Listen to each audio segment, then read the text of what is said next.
Hello friend, कैसे हैं आप सभी। उम्मीद करता हूँ अच्छे होंगे, स्वस्थ होंगे और अपनी पढ़ाई को अच्छे से लेकर चल रहे होंगे।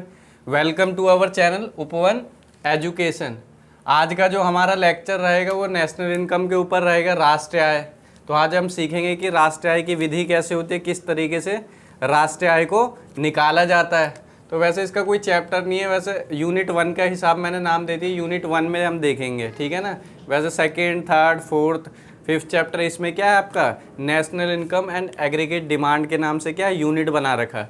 तो इन सब में नहीं फंसना, लेकिन आज हमें मतलब सीखना क्या है, आज हम नेशनल इनकम सीखेंगे कि नेशनल इनकम निकाला क्या जाता है, ठीक है ना।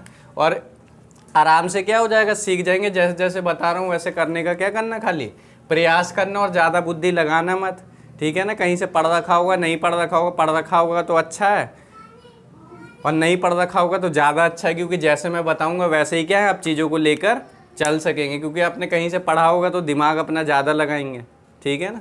तो इसलिए तो जो मैं बताऊंगा उस हिसाब से करना, चीज़ें क्या आ जाएंगी, समझ में आ जाएंगी। और यहाँ पे मैं कोई कॉन्सेप्ट नहीं बताने जा रहा हूँ कि नेशनल इनकम क्या होता है नहीं होता है, वो पहले डिस्कस बाद में करेंगे। आज हम सीखेंगे कि निकालते कैसे हैं, क्योंकि इतना टाइम है नहीं कि बताऊँगा। पहले बताऊँगा कि कैसे निकालते, उसके बाद धीरे धीरे क्या कर लेंगे, डिस्कशन कर लेंगे।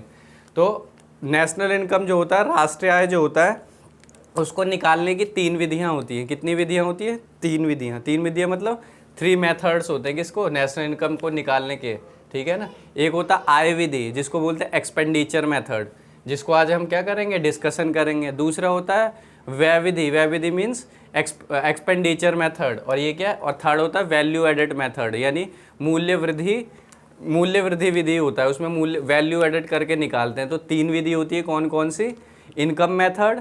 और इसको थोड़ा सा इंग्लिश में समझने का प्रयास ज़्यादा करना, ठीक है ना, क्योंकि पूरा हिंदी में लेके चलोगे तो क्या आ जाएगा, दिक्कत आ जाएगा। इसलिए कुछ कुछ टर्म क्या है आपको इंग्लिश में भी जानना चाहिए, और इंग्लिश से भागी मत, उसको सीखने का क्या कीजिए, प्रयास कीजिए, ठीक है ना।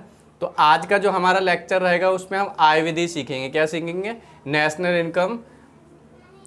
इनकम बाय इनकम मेथड, तो ये सीखेंगे। फिर सवाल तो अभी इसमें 1-2 ही आ पाए हैं, फिर मैं एक वीडियो और बनाऊंगा जिसमें 3-4 सवाल और कवर करवाऊंगा, जिससे क्या हो जाएगा, इस विधि पे आपकी क्या हो जाएगी, अच्छी कमांड हो जाएगी, ठीक है ना। तो देखेंगे कुछ इसके फार्मूला क्या 2-4 बार ही देखेंगे तो क्या आ जाएगा, आपको समझ में आ जाएगा, ठीक है ना। तो आइए बिना किसी देरी के क्या करते हैं, अपने लेक्चर को स्टार्ट करते हैं। और जो हम क्या डिस्कस कर रहे हैं, समष्टि अर्थशास्त्र मैक्रो इकोनॉमिक्स का ये पार्ट क्या है, 1 है जो। और आज हम लोग क्या डिस्कशन करने वाले हैं, आय विधि। तो ध्यान रखना, नेशनल इनकम निकालने के कितने मेथड है, 3 मेथड है, ठीक है ना। There are 3 method of national income. First income method, second expenditure, और third is value added method. तो today we will discuss about the income method. तो और ये सब जो लिखा है इसको मैं थोड़ा इंग्लिश में भी लिखूंगा, तो उसमें भी समझने का क्या करना, प्रयास करना। तो आय विधि जब भी निकालते हैं, यानी आय विधि जब भी निकालते हैं, आय विधि बोले तो इनकम मेथड, ठीक है ना। कौन सा मेथड, इनकम मेथड। तो इनकम मेथड जब भी निकालते हैं उसके 3 चीज़ें होती हैं, 3 कंपोनेंट्स होते हैं, 3 चीज़ें होती हैं, समझने का प्रयास करना। हम क्या निकाल रहे हैं, आय विधि निकाल रहे हैं। आय विधि का मतलब क्या होता है, सिंपल सा आय विधि का मतलब होता है पूरे, मतलब आप जानते हैं जीडीपी का मतलब क्या होता है। जीडीपी का मतलब होता है एक किसी अर्थव्यवस्था में एक वित्त वर्ष के अंदर घरेलू वस्तुओं और सेवाओं के अंतिम उत्पाद के मौद्रिक मूल्य से है। उस पर मत जाना, भूल जाना, ठीक है ना। वो भी मैं पढ़ाऊंगा, लेकिन मैंने सोचा यहाँ से तो क्वेश्चन बनता ही बनता है, तो इसलिए क्या है, इसको पहले क्या करेंगे, डिस्कशन करेंगे। तो आय विधि निकालने के लिए हमें 3 आइटम्स क्या करने पड़ते हैं, ध्यान रखने पड़ते हैं। अभी जैसे जैसे बता रहा हूँ वैसे वैसे समझते हुए चलो। तो आय विधि 3 चीज़ें होती हैं। पहला होता है कर्मचारियों का पारिश्रमिक, क्या होता है, कर्मचारियों का पारिश्रमिक। दूसरा होता है प्रचालन अधिशेष। तीसरा होता है मिश्रित आय। जो आय विधि, इसको जो बोलते हैं कर्मचारियों का पारिश्रमिक, इसको अंग्रेजी में क्या बोलते हैं, कंपनसेशन ऑफ एम्प्लॉय। यहाँ पे लिख देता हूँ, आप भी ना अपने नोट्स में इसको नोट्स एकदम तैयार कर लेना, चीज़ें क्या हो जाएंगी, अच्छे से समझ में आ जाएंगी। तो कर्मचारियों का पारिश्रमिक क्या बोलते हैं, कंपनसेशन ऑफ एम्प्लॉय, ठीक है ना। दिख रहा है नहीं दिख रहा है, लेकिन आप मेरे वर्ड को सुनते चलना, कंपनसेशन ऑफ एम्प्लॉय।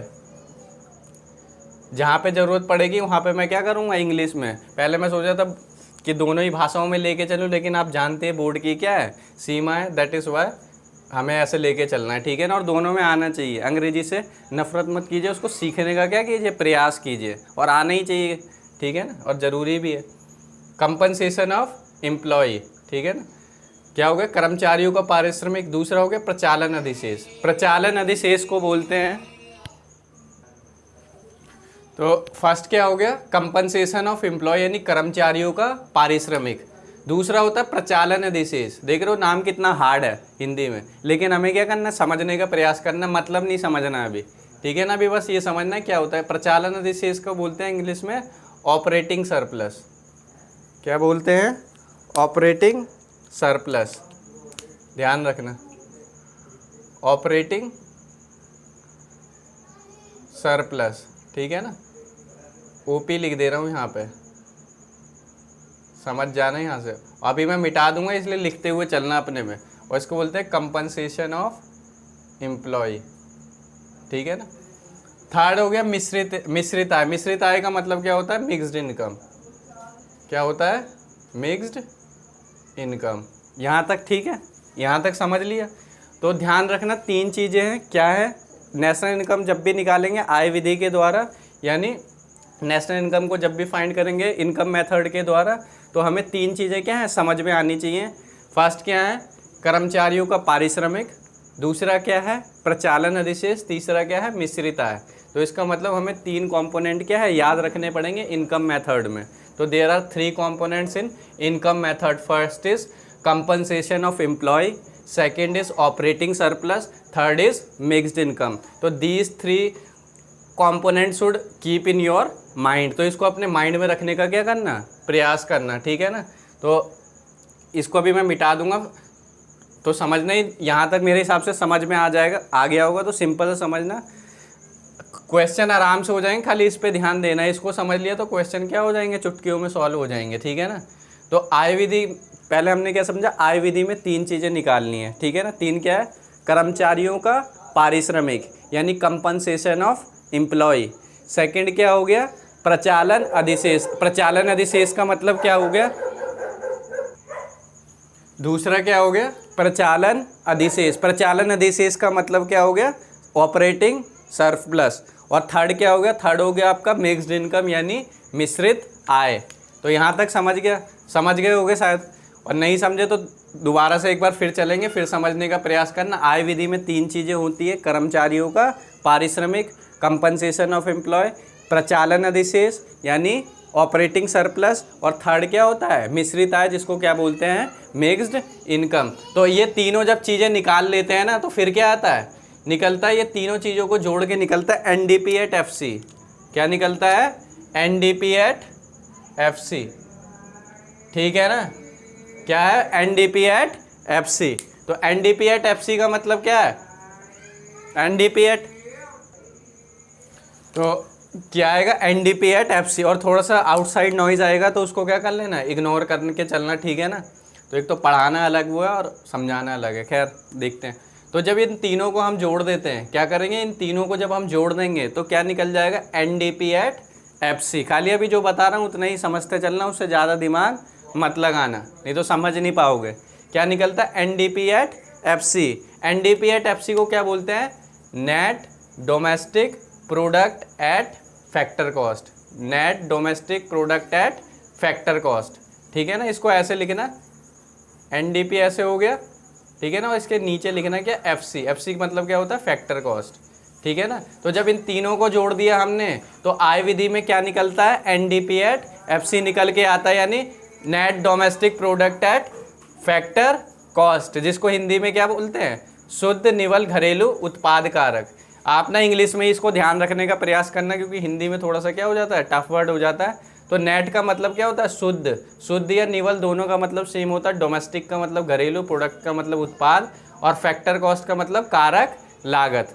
तो यहाँ तक आप समझ गए होंगे, और ये आपने निकाल लिया तो समझ लीजिए नेशनल इनकम क्या है, आप सीख गए। बस यही तीन चीज़ें क्या है इसमें मेन है, ठीक है ना। तीन चीज़ें क्या मेन है, कर्मचारियों का पारिश्रमिक, क्या, हाँ, कर्मचारियों का पारिश्रमिक, और अंग्रेजी में क्या बोलते हैं, हाँ, क्या मतलब, कंपनसेशन ऑफ एम्प्लॉय। और सेकंड क्या हो गया कंपोनेंट, सेकंड हो गया क्या, प्रचालन अधिशेष यानी ऑपरेटिंग सरप्लस।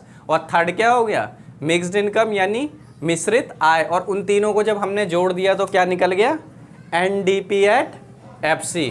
क्या है, एनडीपी एट एफसी यानी net domestic product at factor cost, यानी शुद्ध या निवल घरेलू उत्पाद कारक लागत पर। ठीक है ना, किस पर, कारक लागत पर। ठीक है ना। अब ध्यान रखना, आपको ऐसे तो देगा नहीं, इतने तो बच्चे वाले सवाल देगा नहीं कि एक आइटम दे दिया, इसका 5,000, इसका 10,000, इसका 20,000 दे दिया और आपने जोड़ दिया। ठीक है ना, इतना सिंपल तो देगा नहीं। ये तो समझने के लिए था, ये चीज़ था। अब इसमें दो चीज़ ध्यान रखना।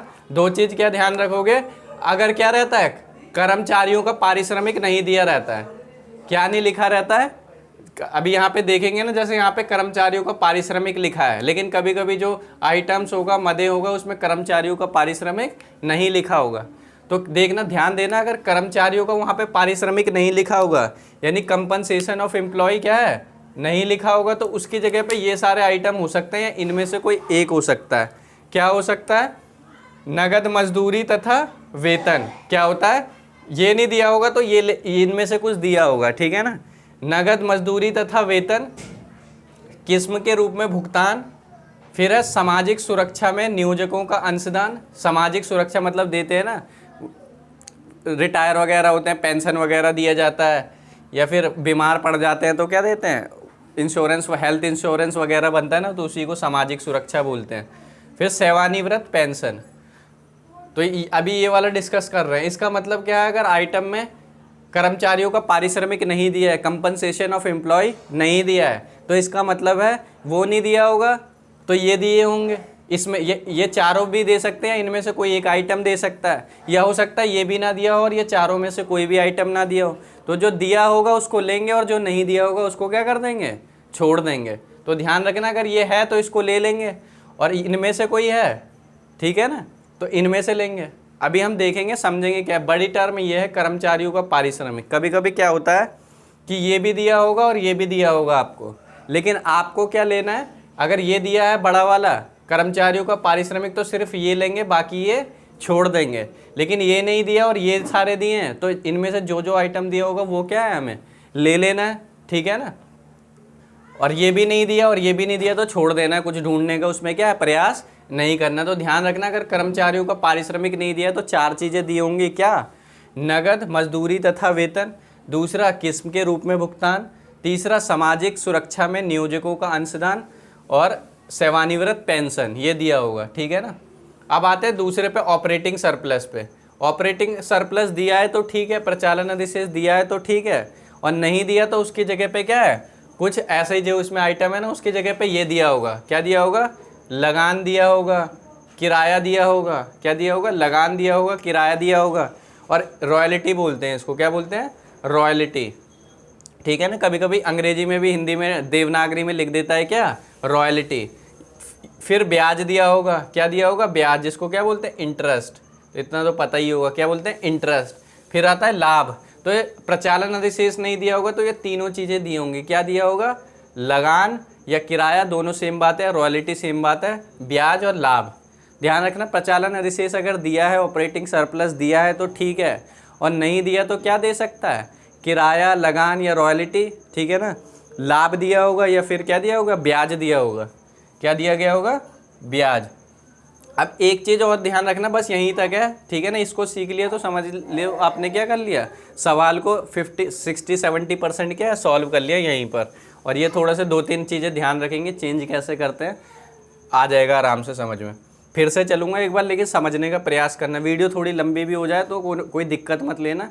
और यूट्यूब पे दिखाते हैं 5 मिनट में सिखा दो, 6 मिनट में सिखा दो, तो वो सीख नहीं पाओगे। वहाँ से ध्यान रखना, क्योंकि वो तो फटाफट बता देंगे बकते हुए। समझा रहा हूँ तो उसमें टाइम तो लगेगा। लाभ, लाभ का मतलब क्या होता है, अगर लाभ नहीं दिया है और लाभ की जगह पे क्या दिया है, लाभांश दिया है, डिविडेंड बोलते हैं इसको। क्या बोलते हैं, डिविडेंड, या फिर निगम लाभ कर दिया होगा। ठीक है ना, अगर लाभ नहीं दिया है तो ये तीनों में से अगर कोई दिया होगा तो वो ले लेंगे। लाभांश, लाभांश का मतलब होता है डिविडेंड। क्या होता है, डिविडेंड, ध्यान रखना, डिविडेंड। निगम लाभ कर हो सकता है, निगम लाभ कर को बोलते हैं कॉरपोरेट टैक्स। क्या बोलते हैं, कॉरपोरेट टैक्स। या फिर होता है अवतरित लाभ होगा, ठीक है ना। तो ये सारी चीज़ें होंगी, ध्यान रखना।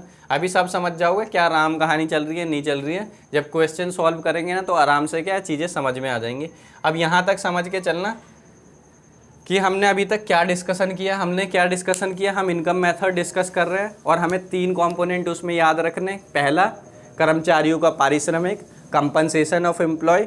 दूसरा प्रचालन अधिशेष, ऑपरेटिंग सरप्लस। तीसरा मिश्रित आय, मिक्स्ड इनकम। तो ये तीनों चीज़ें होंगी। अगर ये तीनों चीज़ें हम जोड़ देते हैं तो क्या निकलता है हमारा एनडीपी एट एफसी, यानी net domestic product at factor cost, ठीक है ना। और अगर कर्मचारियों का पारिश्रमिक या कंपनसेशन ऑफ एम्प्लॉय नहीं है तो उसकी जगह पे क्या होंगे, अदर आइटम्स होंगे। तो उनको हमें देखना पड़ेगा जिसमें नगद मजदूरी वेतन है, किस्मों के रूप में भुगतान है, सामाजिक सुरक्षा में नियोजकों का योगदान है, सेवानिवृत्त क्या है, पेंशन है। क्या है, सेवानिवृत्त पेंशन है, ठीक है। ये कर्मचारियों का अगर प्रचालन अधिशेष दिया है तो ठीक है, और नहीं दिया तो ये सारे आइटम दिया होगा, लगान, ब्याज, रॉयल्टी, लाभ या फिर ब्याज। और मान लो लाभ नहीं दिया और लाभ की जगह पे ये तीनों दिया है तो इन तीनों को लेंगे, ठीक है ना। लाभांश, डिविडेंड, कॉर्पोरेट टैक्स, निगम लाभ कर, अवतरित लाभ या प्रतिधारिता लाभ भी बोलते हैं, इसको ध्यान रखना, ठीक है ना। अगर लाभ दिया होगा और ये भी तीनों दिए होंगे तो ये तीनों नहीं लेंगे, क्या लेंगे, लाभ लेंगे। जिस तरीके से प्रचालन अधिशेष दिया और ये सारे आइटम दिए तो ये सारे आइटम नहीं लेने हैं, क्या लेना है, प्रचालन अधिशेष। ध्यान रखना। यहाँ तक उम्मीद है आपको क्या है, समझ में आ रहा होगा, ठीक है ना। तो ये हमने समझा, ठीक है ना। आप देखना, आप समझने का प्रयास करना। ये था पूरा क्या, इनकम मेथड। आप चेंज करने के लिए आएगा, जैसे आपको बोलेगा क्या, एनएनपी एट एमपी पे निकालिए। एनएनपी एट एमपी का मतलब क्या होगा, net national product eight market price. लेकिन हमें पता है जब हम कर्मचारियों का प्रचालन अधिशेष मतलब आय विधि से निकालते हैं तो किस पे निकलता है, हमारा निकलता है क्या, एनडीपी एट एफसी। क्या निकलता है, एनडीपी एट एफसी। लेकिन यहाँ पे एन है, यहाँ पे भी एन है, यहाँ पे डी है, यहाँ पे क्या है, एन है, यहाँ पे एफसी है, यहाँ पे क्या, एमपी है। तो इसको किस तरीके से कन्वर्ट करें, how to convert factor cost into market price और डोमेस्टिक प्रोडक्ट इनटू नेशनल। तो देखते हैं, इसको समझने का क्या करते हैं, प्रयास करते हैं, ठीक है ना। थोड़ा सा अंग्रेजी जरूर जानना, नहीं तो सवाल सॉल्व करने में क्या हो जाएगा, दिक्कत आएगा, प्रॉब्लम आएगा, इसलिए बता रहा हूँ। तो ध्यान रखना, सबसे पहले क्या है, फैक्टर कॉस्ट। क्या है, फैक्टर कॉस्ट। जब फैक्टर कॉस्ट से हम कहाँ पे आएंगे, मार्केट प्राइस पे। कहाँ पे आएंगे, मार्केट प्राइस पे। ऐसे ध्यान रखना, जैसे कि मान लो ये है, ये क्या है, एनडीपी एट एफसी। हम जानते हैं क्या निकलता है, नेशनल इनकम, इस पे निकलता है। लेकिन हमें क्या निकालना है, एनपी, किस में निकालना है, एमपी पे निकालना है। एमपी पे निकालने के लिए क्या करेंगे, इसको ऐसे ही लिखेंगे, एनडीपी, इसको चेंज करना है, ऐसे लाएंगे इसको एमपी। अब यहाँ पे क्या लिखें जो एफसी से क्या हो जाए, एमपी में हो जाए। तो ये ध्यान रखना, ठीक है ना। एफसी मतलब फैक्टर कॉस्ट और एमपी मतलब मार्केट प्राइस। तो ध्यान रखना, जब एफसी से क्या आते हैं, एमपी पे, यानी एफसी से हम कहाँ पे चले गए, एमपी पे गए, मार्केट प्राइस पे गए, तो इसमें ना एनआईटी जोड़ देते हैं। क्या जोड़ देते हैं, NIT. NIT means net indirect tax. क्या जोड़ देते हैं, नेट इनडायरेक्ट टैक्स। ध्यान रखना, अगर मार्केट प्राइस से या मार्केट प्राइस से किस पे जाना हो, मार्केट प्राइस, जैसे एफसी से एमपी पे जाना है, क्या जाना है, एफसी से एमपी पे जाना है। अगर एफसी से एमपी में जाना है तो एनआईटी जोड़ेंगे। क्या जोड़ेंगे, एनआईटी जोड़ देंगे, मीन्स नेट इनडायरेक्ट टैक्स, और हिंदी में क्या बोलते हैं, शुद्ध अप्रत्यक्ष कर। तो ये जुड़ जाएगा। और लेकिन एमपी से अगर एफसी में जाना होगा तो ये माइनस हो जाएगा, क्या, एनआईटी, यानी नेट इनकम इनडायरेक्ट टैक्स। क्या होता है, नेट इनडायरेक्ट टैक्स, ठीक है ना, शुद्ध अप्रत्यक्ष कर। तो ध्यान रखना इसको। और एक चीज़ और ध्यान रखना, अगर शुद्ध अप्रत्यक्ष कर ना दिया गया हो, यानी नेट इनडायरेक्ट टैक्स अगर ना दिया गया हो, तो बदले में क्या हो सकता है, वहाँ पे लिखा होगा आइटम क्या, प्रत्यक्ष कर।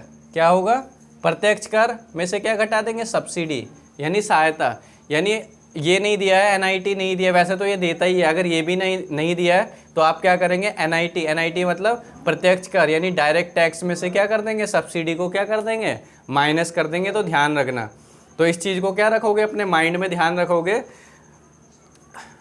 माइंड में क्या ध्यान रखोगे, जब भी, यानी whenever we go from factor cost to MP market price, we will add net indirect tax and if we are changing from MP to factor cost, यानी मार्केट प्राइस से जब हम कहाँ पे आ रहे हैं, factor cost, then we will subtract what, net indirect tax. इस चीज़ को ध्यान रखना, जब भी हम एफसी से एमपी में आएंगे, यानी फैक्टर कॉस्ट से किस पे आएंगे, मार्केट प्राइस में आएंगे, तो क्या होगा, एनआईटी यानी नेट इनडायरेक्ट टैक्स क्या हो जाएगा, जुड़ जाएगा, ध्यान रखना। लेकिन अगर हम एमपी से किस पे आएंगे, फैक्टर कॉस्ट पे आएंगे, तो क्या होगा, माइनस हो जाएगा क्या, एनआईटी। एनआईटी का मतलब नेट इनडायरेक्ट टैक्स, और नेट इनडायरेक्ट टैक्स भी नहीं होगा तो क्या दिया जा होगा, प्रत्यक्ष कर, यानी डायरेक्ट टैक्स में से हम किसको घटा देंगे, सब्सिडी को घटा देंगे, तो हमारा एनआईटी क्या है, आ जाएगा।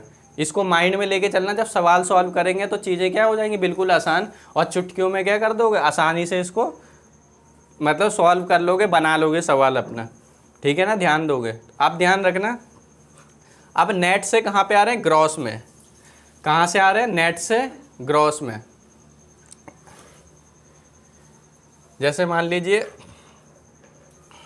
नेट से ग्रॉस का मतलब क्या है, जैसे कि क्या दे रखा है, एनडीपी एट एफसी है। अभी हमने क्या किया था, एफसी को चेंज कर लिया था। ये जो पहला वाला वर्ड होता है ना, वो क्या होता है, नेट होता है। क्या होता है, नेट। तो ये नेट दे रखा है, लेकिन नेट से हमें अब इसमें आना है, किसमें, ग्रॉस में। किस में आना है, ग्रॉस में। ग्रॉस यानी क्या होगा, हिंदी में क्या बोलते हैं, घरेलू बोलते हैं। तो नेट से जब ग्रॉस में आएंगे तो ध्यान रखना, डेप्रिसिएशन क्या हो जाएगा, माइनस हो जाएगा। किस में हो जाएगा, जब सिंपल सा ध्यान रखना, नेट से जब ग्रॉस में आओगे, यानी नेट से किस में आओगे, ग्रॉस में आओगे, चेंज करोगे, तो डेप्रिसिएशन क्या हो जाएगा, प्लस हो जाएगा। क्या हो जाएगा, डेप्रिसिएशन प्लस हो जाएगा। और डेप्रिसिएशन का मतलब मैंने पहले ही बताया, मूल्य ह्रास होता है। जब भी कोई पूंजीगत वस्तु होती है, कैपिटल गुड्स होता है, तो उसको जब हम एक लंबे समय तक उपयोग करते हैं तो क्या होता है, कहीं ना कहीं उसमें क्या आने लगता है, टूट फूट होने लगता है। तो उसको ध्यान रखना। तो जब नेट से ग्रॉस में आएंगे तो डेप्रिसिएशन क्या हो जाएगा, प्लस हो जाएगा। क्या हो जाएगा, डेप्रिसिएशन प्लस हो जाएगा। और ग्रॉस से, अगर ग्रॉस से किस पे जाना है, नेट में जाना है, ग्रॉस से अगर नेट में जाना है तो डेप्रिसिएशन यानी मूल्य ह्रास क्या हो जाएगा, माइनस हो जाएगा। ठीक है ना, ध्यान रखना। और मूल्य ह्रास के कुछ 2-3 नाम भी है, ठीक है ना, तो इसलिए इंग्लिश में ही ध्यान रखने का प्रयास करना। जैसे डेप्रिसिएशन दिया है, या मूल्य, डेप्रिसिएशन तो इंग्लिश में होगा, मूल्य ह्रास दिया है तो ठीक है, नहीं तो मूल्य ह्रास का अन्य नाम भी ये है, दे रखा है क्या, स्थायी पूंजी का उपभोग। क्या है, स्थायी पूंजी का उपभोग, ध्यान रखना। अगर ये भी ना दिया हो तो मूल्य ह्रास आरक्षित कोष दिया होगा, ठीक है ना। मूल्य ह्रास दिया है तो ठीक है, नहीं तो स्थायी पूंजी का उपभोग और मूल्य ह्रास आरक्षित कोष दिया होगा। तो उम्मीद है यहाँ तक क्या चीज़ें समझ में आया होगा।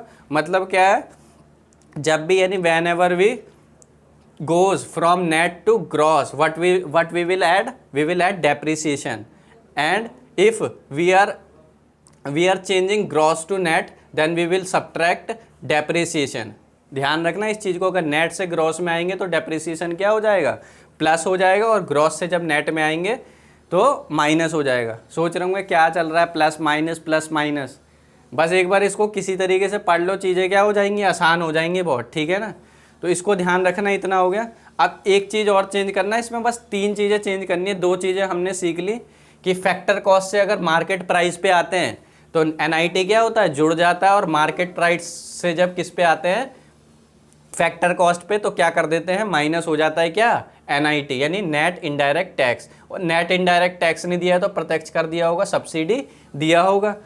और फिर दूसरा क्या चेंज करते हैं, जब नेट से किस में आते हैं, ग्रॉस में आते हैं। किससे आते हैं, नेट में। जब नेट से जब ग्रॉस में आते हैं तो डेप्रिसिएशन जुड़ जाता है, और ग्रॉस से जब नेट में आते हैं तो डेप्रिसिएशन माइनस हो जाता है। और डेप्रिसिएशन ना दिया हो तो अन्य नाम क्या दिया होगा, स्थिर पूंजी का उपभोग या मूल्य ह्रास आरक्षित कोष दिया होगा। Now we will move to third change, मतलब हम तीसरे पे आएंगे, ठीक है ना। तो घरेलू और राष्ट्रीय। घरेलू और राष्ट्रीय का मतलब क्या है, इसका मतलब क्या है, डोमेस्टिक। क्या है, डोमेस्टिक। तो घरेलू से किस में आएंगे, अब नेशनल में। घरेलू से नेशनल में आएंगे, मतलब 2 चीज़ें हमने सीख ली, एफसी से एमपी में आना हो या नेट से ग्रॉस में आना हो, ठीक है ना। अब तीसरी चीज़ क्या सीखेंगे, तीसरी चीज़ सीखेंगे जब डोमेस्टिक से किस में आएंगे, राष्ट्रीय में आएंगे। किस में आएंगे, डोमेस्टिक से राष्ट्रीय में आएंगे। यानी ये तो नेट वाला चेंज हो गया। क्या हो गया, नेट वाला, यानी पहला वाला जो वर्ड है उसको चेंज किया है। अब दूसरा वाला वर्ड अगर हमें चेंज करना हो, यहाँ पे डोमेस्टिक कर दो और यहाँ पे क्या कर दो, प्रोडक्ट कर दो, यहाँ पे क्या कर दो, प्रोडक्ट कर। तो तीसरे पे आता है, तीसरे पे क्या आता है, डोमेस्टिक से किस में आना, प्रोडक्ट में। डोमेस्टिक से प्रोडक्ट में आने का मतलब क्या, पहला तो हमने देख लिया, हमने यहाँ पे तीन चेंजेस देखे कि पहले हमने FC से MP में आके देख लिया, ठीक है ना। मान लो इसको MP ले लेते हैं, छोड़ो इसको। पहला वाला चेंज ले लिया, नेट से ग्रॉस पे कैसे आते हैं। फिर हमने FC से MP पे भी देख लिया। अब सेकंड आइटम देखेंगे, जब डोमेस्टिक दिया होगा, घरेलू दिया होगा, तो वहाँ से आएगा यहाँ पे क्या, नेशनल। नेशनल पे आएंगे तो क्या होगा, यानी जो सेकंड वाला जो वर्ड चेंज करेंगे, डोमेस्टिक से नेशनल पे आएंगे तो क्या ऐड होगा, क्या माइनस होगा। यानी डोमेस्टिक से किस पे आ रहे हैं, नेशनल पे। तो ध्यान रखना, डोमेस्टिक से यानी घरेलू से किस पे आ रहे हैं, नेशनल पे। तो नीफिया क्या हो जाएगा, प्लस हो जाएगा। नीफिया का मतलब होता है net net income from abroad. क्या होता है, नेट इनकम फ्रॉम अब्रॉड। तो ध्यान रखना है इसको ना, इंग्लिश में थोड़ा सा ध्यान रखने का प्रयास करना। हिंदी अच्छी चीज़ है, बहुत अच्छी चीज़ है और आनी चाहिए, और बहुत हिंदी मीडियम में तो बहुत अच्छे से आनी चाहिए। लेकिन इसका मतलब ये नहीं है कि आपको अंग्रेजी से दूर भागना है, आपको वो भी सीखना है, ठीक है ना। जब आप कॉलेज में जाएंगे तब आप समझेंगे। तो इसलिए आपसे रिक्वेस्ट है, आप थोड़ा क्या करिए, उसको भी सीखने का प्रयास करिए, उससे दूर मत भागिए। डर लगता है तो कोई कोचिंग ले लीजिए इंग्लिश का, बहुत सारी स्पीकिंग होती है, सिखाने वाला होता है। क्योंकि जब आप 12वीं का जब पेपर लिखेंगे तो आपका एक पेपर इंग्लिश का भी होता है। अगर इंग्लिश लिया है तो तब तो लिखना पड़ेगा आपको। इसलिए क्या है, चीज़ों को थोड़ा सा लेकर चलना है, और ये नहीं समझना कि बस दिखाने के लिए इंग्लिश पढ़ा रहे हैं। तो मेरा कोई मतलब नहीं है इंग्लिश पढ़ाने का, मैं इसलिए थोड़ा बहुत वर्ड यूज़ कर रहा हूँ ताकि क्या कर सके, आप चीज़ों को क्या है समझ सकें। इसलिए मैं क्या कर रहा हूँ, वर्ड को यूज़ कर रहा हूँ। तो ध्यान रखना, तीसरा क्या है, घरेलू से किस पे आ गए, राष्ट्रीय पर आ गए। घरेलू से जब राष्ट्रीय पर आते हैं, नहीं डोमेस्टिक से क्या आते हैं, नेशनल पर आते हैं, तो प्लस क्या हो जाता है, नीफिया। नीफिया प्लस होने का मतलब क्या है, नेट इनकम फ्रॉम अब्रॉड। बस इतना ध्यान रखना, net income from abroad. Hindi में जगह नहीं थी तो यहाँ पे लिख दे रहा हूँ। नेट इनकम फ्रॉम अब्रॉड का मतलब क्या है, विदेशों से, इसको लिख लेना, यहाँ पे इंग्लिश है ना उसी के नीचे लिख लेना, विदेशों से शुद्ध या निवल हो, ठीक है ना, प्रत्यक्ष आय, प्रत्यक्ष आय। तो ध्यान रख रहे हैं, तीन चीज़ें ध्यान रखनी है। डोमेस्टिक से किस पे आए, नेशनल पे आए, तो नीफिया क्या हो जाएगा, प्लस हो जाएगा। यानी net income from abroad English में ही याद रखना, यानी विदेशों से शुद्ध निवल प्रत्यक्ष आय। अब सपोज करो नीफिया भी नहीं दिया है, नीफिया का मतलब क्या है, नेशनल इनकम फ्रॉम अब्रॉड भी नहीं दिया है, तो इसका मतलब ये दो आइटम दिया होगा। दो आइटम देने का मतलब क्या होगा, से और को।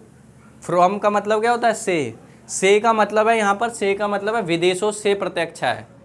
क्या है, विदेशों से प्रत्यक्ष आय दिया होगा, और दिया होगा इसके साथ साथ ये भी दिया होगा विदेशों को प्रत्यक्ष आय। क्या है, विदेशों को प्रत्यक्ष आय। तो ये ध्यान रखना, विदेशों से प्रत्यक्ष आय में से क्या माइनस कर देंगे, विदेशों को प्रत्यक्ष आय। विदेशों से में से क्या कर देंगे, को क्या कर देंगे, माइनस कर देंगे। तो ध्यान रखना, कुछ समझ में नहीं आता तो ये बताना। ये था हमारा टोटल क्या, नेशनल इनकम। क्या था, नेशनल इनकम था। एक बार फिर से हम फॉर्मूले पे चलते हैं, समझने का क्या करते हैं, प्रयास करते हैं। उसके बाद 5 मिनट लगेगा, 5 मिनट के आप 2 मिनट में सवाल को क्या कर लेंगे, सॉल्व करेंगे। और इसको करने के बाद, इसको समझने के बाद, चाहे आप कोई से भी मीडियम को, इंग्लिश के, हिंदी के, ठीक है ना, ये थोड़े से बस आइटम आप देख लेना, बाकी तो सारी चीज़ें वही चीज़ें, ठीक है ना। उसमें से अपनी बुक में से जाके क्या है, नेशनल इनकम के सवाल निकालना, आय विधि वाले, ठीक है ना, उसको करने का क्या करना, प्रयास करना। क्योंकि ऑनलाइन ऑफलाइन होता तो मैं सारे क्वेश्चन को अच्छे से समझा देता, लेकिन यहाँ पे क्या है, सीमा है। इसलिए 4-5 क्वेश्चन डिस्कस करेंगे, वो क्या हो जाएगा, आपको समझ में आ जाएगा, और नेशनल इनकम क्या आ जाएगा, आपके पकड़ में हो जाएगा। अब दोबारा से एक बार इसको समझा दे रहा हूँ, जल्दी से ध्यान रखना। आय विधि, जब भी हम आय विधि निकालते हैं तो हमारे माइंड में क्या होना चाहिए, 3 चीज़ें माइंड में होनी चाहिए। क्या, फर्स्ट, कर्मचारियों का पारिश्रमिक, ठीक है ना, कंपनसेशन ऑफ एम्प्लॉय। तो we have to keep 3 things in our mind whenever we are finding the national income. First, compensation of employee. Second, what is second? Second is operating surplus, or third is mixed income. Then we will add thrice, यानी तीनों को हम जोड़ेंगे. What will come? NDP at FC. NDP at FC means net domestic product at factor, price. तो ये तीन चीज़ें क्या हैं, आप ध्यान रखेंगे जब भी हम आय विधि निकाल रहे हैं। तो तीन चीज़ें ध्यान रखनी, कर्मचारियों का पारिश्रमिक, दूसरा प्रचालन अधिशेष, और तीसरा मिश्रित आय यानी मिक्स्ड इनकम। ठीक है ना, ध्यान रखना। और सपोज करो ये भी ना दिया हो, कर्मचारियों का पारिश्रमिक भी ना दिया हो, अगर ये दिया है तो ठीक है, इसी को लेंगे। ये भी दिया है और ये भी आइटम दिए हैं, तो ध्यान रखना केवल कर्मचारियों का पारिश्रमिक लेंगे, सारी चीज़ें क्या है छोड़ देंगे। तो अगर कर्मचारियों का पारिश्रमिक दिया है तो इसको लेंगे, और ये भी दिया है, ध्यान रखना ये भी दिया है तो सिर्फ इसी को लेंगे, क्योंकि ये बड़ी टर्म है, ध्यान रखना। और ये नहीं दिया और इनमें से कोई दिया है, चारों दिया या कोई आइटम दिया तो उसको ले लेंगे। क्या है, नगद मजदूरी तथा वेतन किसके रूप में भुगतान, सामाजिक सुरक्षा में नियोजकों का योगदान, नियोजक का मतलब होता है जो एम्प्लॉयर होता है, जो काम देता है, मालिक होता है, सेवानिवृत्त पेंशन। ठीक है ना। अगर प्रचालन अधिशेष नहीं है, ऑपरेटिंग सरप्लस नहीं है, तो ये तीनों चारों आइटम दिया होगा, ब्याज, लगान, जिसको रॉयल्टी भी बोलते हैं, ब्याज दिया होगा, लगान दिया होगा, किराया दिया होगा, लाभ। लाभ दिया है तो ठीक है, नहीं तो लाभ नहीं दिया तो इन तीनों को ले लेंगे, लाभांश, निगम लाभ कर, अवतरित लाभ। ध्यान रखना इतना, ठीक है ना। फिर एफसी से एमपी में, ये हो गया। ये फॉर्मूला आप चेंज कैसे करते हैं, चेंज करने का मतलब ये एफसी को एमपी में कैसे, नेट को उसमें कैसे चेंज करेंगे। ठीक है ना। तो फैक्टर कॉस्ट से जब मार्केट प्राइस में आते हैं तो क्या होता है, एनआईटी क्या हो जाता है, प्लस हो जाता है। एनआईटी क्या हो जाता है, प्लस हो जाता है। और मार्केट प्राइस से जब फैक्टर कॉस्ट में जाते हैं तो एनआईटी क्या हो जाता है, माइनस हो जाता है। शॉर्ट में ध्यान रखना एनआईटी। और एनआईटी अगर नहीं दिया है तो प्रत्यक्ष कर में से क्या घटा देंगे, सब्सिडी। मान लो एनआईटी नहीं दिया, प्रत्यक्ष कर दिया है खाली, तो प्रत्यक्ष कर ले लेंगे। ठीक है ना। और प्रत्यक्ष कर नहीं दिया, सब्सिडी दिया है तो इसको घटा देंगे। ठीक है ना। तो ये चीज़ें क्या करना, ध्यान रखने का क्या करोगे, प्रयास करोगे। दूसरा, अगर नेट से ग्रॉस में आते हैं तो डेप्रिसिएशन क्या हो जाएगा, प्लस हो जाएगा, यानी मूल्यह्रास प्लस हो जाएगा। और ग्रॉस से जब नेट में आते हैं तो मूल्यह्रास क्या हो जाएगा, माइनस हो जाएगा। तो मूल्यह्रास दिया है तो ठीक है, इंग्लिश में ही ध्यान रखना, डेप्रिसिएशन नहीं तो इसके अन्य नाम क्या दिया होगा, स्थायी पूंजी का उपभोग, मूल्यह्रास आरक्षित कोष। और थर्ड क्या है, अगर घरेलू से या डोमेस्टिक से हमें नेशनल पे आना है, राष्ट्रीय पे आना है, तो क्या करेंगे, नीफिया प्लस कर देंगे। नेट इनकम फ्रॉम अब्रॉड यानी विदेशों से शुद्ध प्रत्यक्ष आय। और नीफिया नहीं दिया है तो से में से को माइनस कर देंगे, यानी विदेशों से प्रत्यक्ष आय माइनस विदेशों को प्रत्यक्ष आय। ठीक है ना। तो ये क्या कर देंगे, माइनस कर देंगे। और इस तरीके से हमारा क्या हो जाएगा, नेशनल इनकम निकल जाएगा। तो उम्मीद करता हूँ यहाँ तक चीज़ें क्या आई होंगी, समझ में आई होंगी। और इस चीज़ को समझ लिया, इसमें थोड़ा सा टाइम दे दिया तो समझो आप सारे सवाल क्या कर दोगे, चुटकियों में सॉल्व कर दोगे। अभी तक कहाँ से सीखा है, नहीं सीखा है, वो सारी चीज़ें भूल जाना। ठीक है ना। और जहाँ से भी समझ में आ रहा हो वहाँ से समझने का क्या करना, प्रयास करना। हवा बना देते हैं इसको, नेशनल इनकम निकालना क्या है, बहुत टफ काम है, कुछ भी टफ नहीं है। ठीक है ना। इस दुनिया में कुछ भी क्या होता है, टफ नहीं होता है। तो हम ही होते हैं जो किसी चीज़ को क्या बनाते हैं, टफ बनाते हैं और इजी बताते हैं। This is we who makes anything tough, difficult और इजी। तो ध्यान रखना ये सारी चीज़ें होंगी। अब देखो सवाल कैसे आपको चुटकियों में आप कैसे सॉल्व करेंगे। ठीक है ना।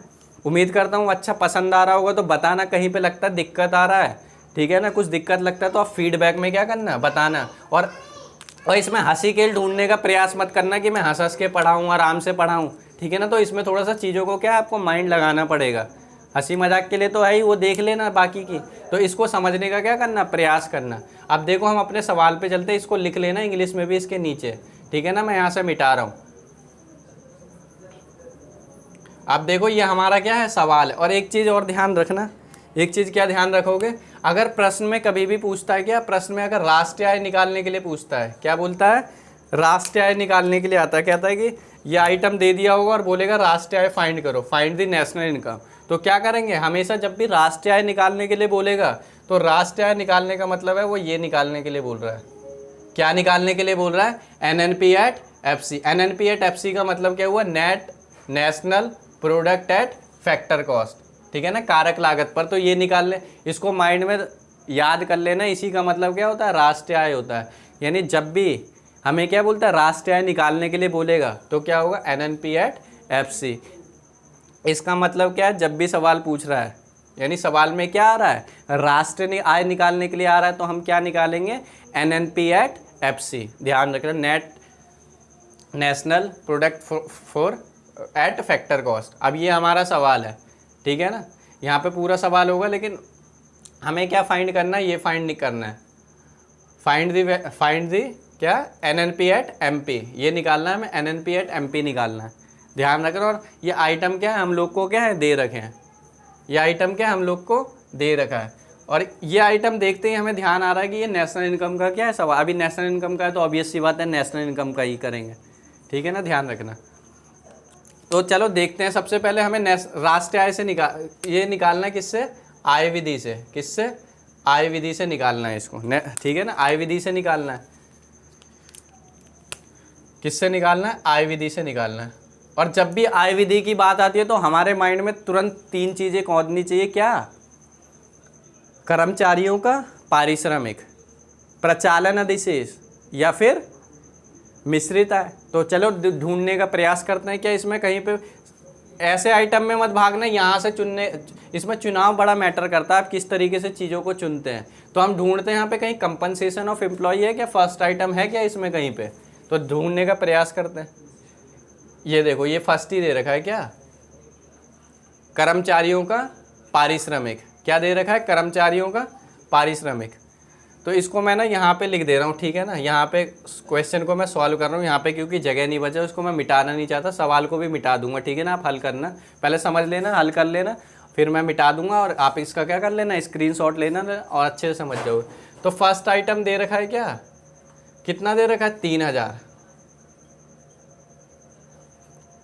क्या दे रखा है, 3000 दे रखा है, ठीक है, पहला ले लिया। अब दूसरा क्या आता है, प्रचालन अधिशेष। देखो कहीं पे प्रचालन अधिशेष है कि लाभ है, किराया है, शुद्ध अप्रत्यक्ष कर है, मूल्य ह्रास है, विदेशों से शुद्ध कारक आय, मिश्रित आय है, ब्याज है। नहीं भी, यहाँ तो प्रचालन अधिशेष है ही नहीं। लेकिन मैंने बताया था जब प्रचालन अधिशेष नहीं होगा तो तीन चीज़ें हो सकती हैं, लगान होगा, किराया होगा, ब्याज हो सकता है, लाभ होता है। तो चलो ढूंढने का प्रयास करते हैं, ऐसा कुछ है क्या, देखते हैं। देखो लाभ तो है भैया, लाभ है, ठीक है ना, किराया भी दे रखा है कि नहीं दे रखा है, और ब्याज भी दे रखा है। ये देखो ब्याज भी दे रखा है कि नहीं दे रखा है, दे रखा है। तो इन तीनों को ले लेंगे। दूसरा नंबर आप क्या करना है, इसको लिखना, मैं तो लिखने की जगह नहीं है, आप क्या लिखोगे, कर्मचारियों का पारिश्रमिक, फिर क्या लिखोगे, 3000, यानी करोड़ में है, ये ध्यान रखना, ये आइटम है, मदे मतलब आइटम, ठीक है ना। 3000 ले लिया। अब लाभ कितना दे रखा है हमें, 1000, कितना, 1000। आप ध्यान रखना, जो सवाल सॉल्व करेंगे ना बुक से तो एकदम चिपका होगा, ठीक है ना। अभी तो मैंने खुला, उसमें एकदम चिपका होगा, तो आप क्या कर लेना, उस पर नंबरिंग कर लेना, 1 2 3 4 5 6 7 8। इससे क्या होगा, चीज़ों को समझने में क्या आ जाएंगी आसानी। और यहाँ तो लिखा ही रहता है। क्या ले लिया, लाभ, किराया भी पता है हमें लेना है कितना, 600, कितना लेना है, 600, ठीक है ना। और उसके बाद क्या है, ब्याज कहाँ है, ये रहा, ब्याज हो गया क्या, 8वें नंबर पे है। तो आइटम नंबर क्या हो गया, 8। ये कौन सा था, 3। कितना दे रखा है, 200, इसको भी ले लिया, ठीक है, ले लिया। दो चीज़ें हमारी आ गई, अब तो कुछ नहीं है, ठीक है ना, अब तो कुछ नहीं दे रखा है। अब हमें चलना है तीसरे की तरफ कि मिश्रित आय होती है कि नहीं। कर्मचारियों का पारिश्रमिक ले लिया, प्रचालन अधिशेष ले लिया, नहीं था तो उसकी जगह पे ये सारी चीज़ें थी वो ले लिया, ठीक है ना। अब चलते हैं तीसरे चीज़ पे, मिश्रित आय पे। देखते हैं मिश्रित आय है क्या कहीं पे, कर्मचारियों को लाभ, किराया, शुद्ध अप्रत्यक्ष कर, मूल्य ह्रास, विदेशों से शुद्ध कारक आय, ये रहा 7वें नंबर पर, क्या है, मिश्रित आय। लाइन से लेना है, एकदम से लेने का प्रयास मत करना, इस हिसाब से चलना, तो सवाल क्या हो जाएगा, आसानी से सॉल्व हो जाएगा। मिश्रित आय कितना है, 150, कितना है, 150, ये हो गया, ठीक है ना। और हम जानते हैं जब ये, अब इन सबको हम क्या कर देंगे, जोड़ देंगे, क्या कर देंगे, जोड़ देंगे। और जब इन तीनों को जोड़ देते हैं तो क्या आता है, हमें पता है, NDP at FC आता है। क्या आता है, NDP at FC आता है। तो जोड़ते हैं, कितना हो गया, ये 0 का 0 हो गया, ये 5 हो गया, ठीक है ना, 6 और 2 8 और 1 9, ठीक है ना, 6 2 8 और 1 9, ठीक है ना।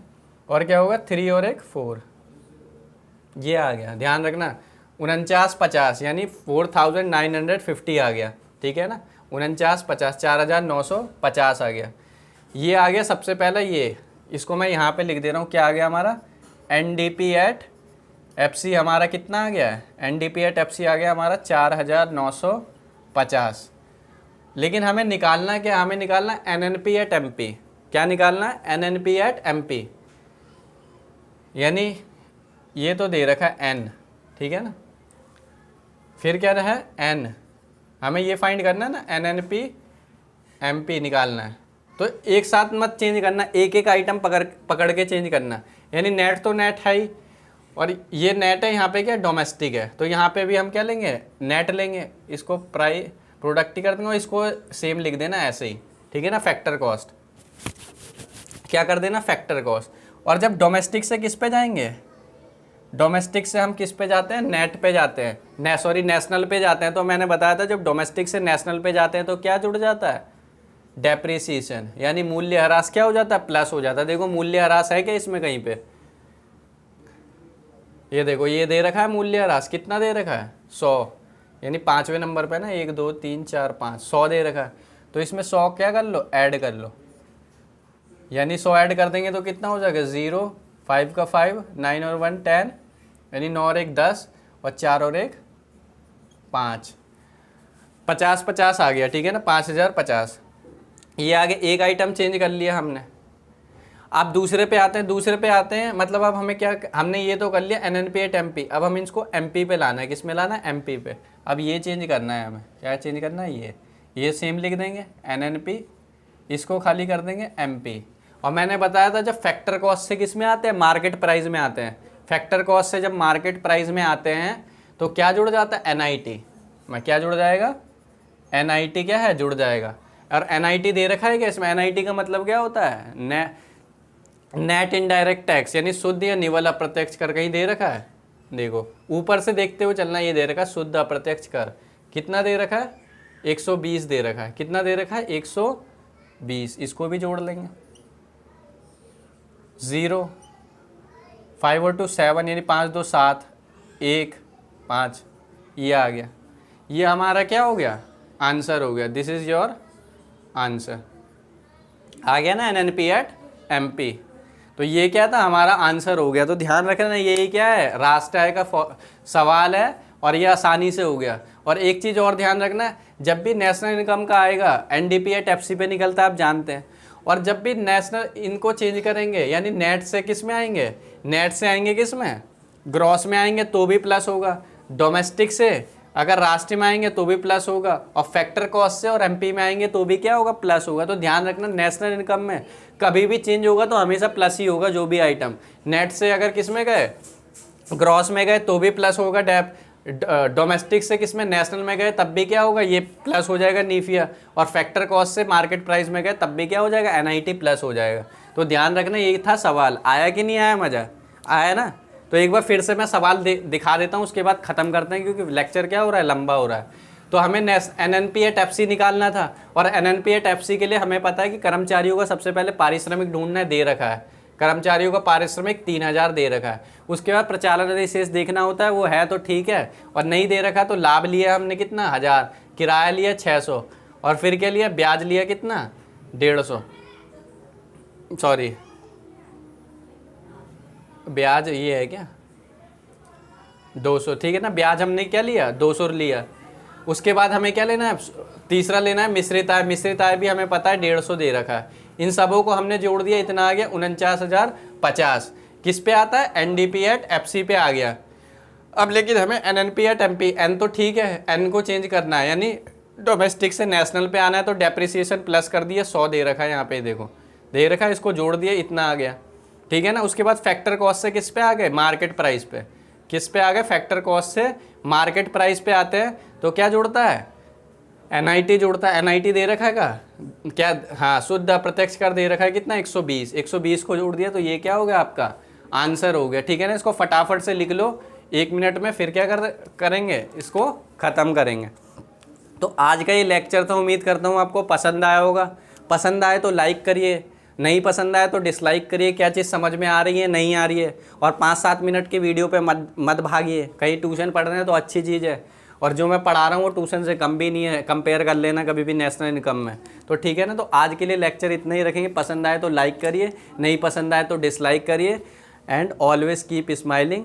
Thank you for watching this lecture, है ना। तो मैं मिटा रहा हूँ इस चीज़ को, आप क्या कर लेना, इसका स्क्रीनशॉट ले लेना,